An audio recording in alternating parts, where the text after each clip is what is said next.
ಬಂಧುಗಳೇ ನಮಸ್ತೆ. ನಾಳೆ 2025 ಶ್ರಾವಣ ಮಾಸದ ಕೊನೆಯ ಸೋಮವಾರ ಆಗಿರೋದ್ರಿಂದ ದೇಶಾದ್ಯಂತ ಲಕ್ಷಾಂತರ ದೇವಸ್ಥಾನಗಳಲ್ಲಿ ವಿಶೇಷ ಅಲಂಕಾರ, ಪೂಜೆ ಮತ್ತು ಪ್ರಸಾದವನ್ನು ವಿತರಿಸಲಾಗುತ್ತೆ.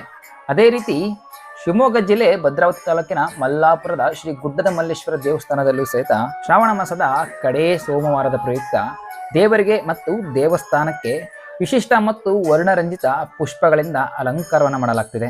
ನಾಳೆ ಈ ವಿಭಿನ್ನ ಪ್ರಭೇದದ ಹೂಗಳಿಂದ ಅಲಂಕೃತಗೊಂಡಂತ ಈ ದೇವಸ್ಥಾನವನ್ನ ನೋಡ್ತಕ್ಕಂಥದ್ದೇ ಒಂದು ಅದ್ಭುತ.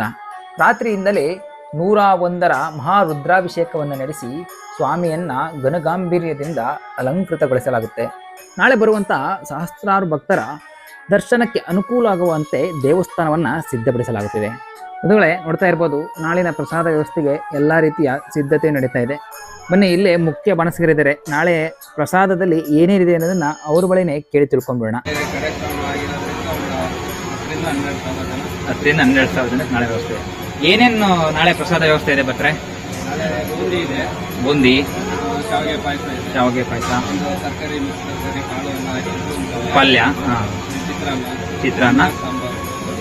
ನಾಳೆ ಎಷ್ಟೊತ್ತಿನವರೆಗೂ ಅನ್ನದಾಸೋಹ ಇರುತ್ತೆ? ಬೆಳಗಿನ ಜಾವ 6 ಗಂಟೆಯಿಂದ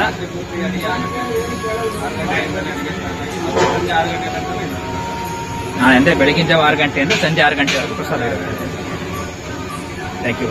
ಕೇಳಿಸ್ಕೊಂಡ್ರಲ್ಲ ಬಂಧುಗಳೇ, ನಾಳೆ ಸುಮಾರು 10,000-12,000 ಜನಕ್ಕೆ, ಅದು ಬೆಳಗಿನ ಜಾವ 6ರಿಂದ ಸಂಜೆ 6ರವರೆಗೆ ಪ್ರಸಾದವನ್ನು ವಿನಿಯೋಗಿಸಲಾಗುತ್ತೆ. ಮತ್ತು ನಾಳೆ ಬರುವಂತಹ ಭಕ್ತರಲ್ಲಿ ದರ್ಶನದ ಸಮಯದಲ್ಲಿ ಯಾವುದೇ ತೊಂದರೆ ಆಗದಂತೆ ವ್ಯವಸ್ಥೆಯನ್ನು ಕಲ್ಪಿಸಲಾಗುತ್ತದೆ.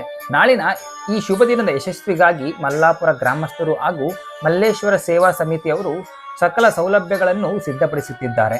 ನಾಳಿನ ಈ ಶುಭ ದಿನದಲ್ಲಿ ಇನ್ನೂ ಹೆಚ್ಚಿನ ಸಂಖ್ಯೆಯಲ್ಲಿ ಭಕ್ತಾದಿಗಳು ಆಗಮಿಸಬೇಕಾಗಿ ಕೋರಿಕೊಳ್ಳುವವರು ಮಲ್ಲಾಪುರ ಗ್ರಾಮಸ್ಥರು ಹಾಗೂ ಮಲ್ಲೇಶ್ವರ ಸೇವಾ ಸಮಿತಿಯವರು.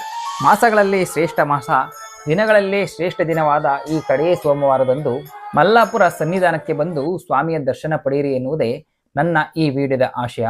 ಧನ್ಯವಾದಗಳು. ನಾಳೆ ವಿಡಿಯೋದಲ್ಲಿ ಮತ್ತೆ ಇದೇ ಜಾಗದಲ್ಲಿ ಸಿಗೋಣ ಬಂಧುಗಳೇ. ಧನ್ಯವಾದಗಳು.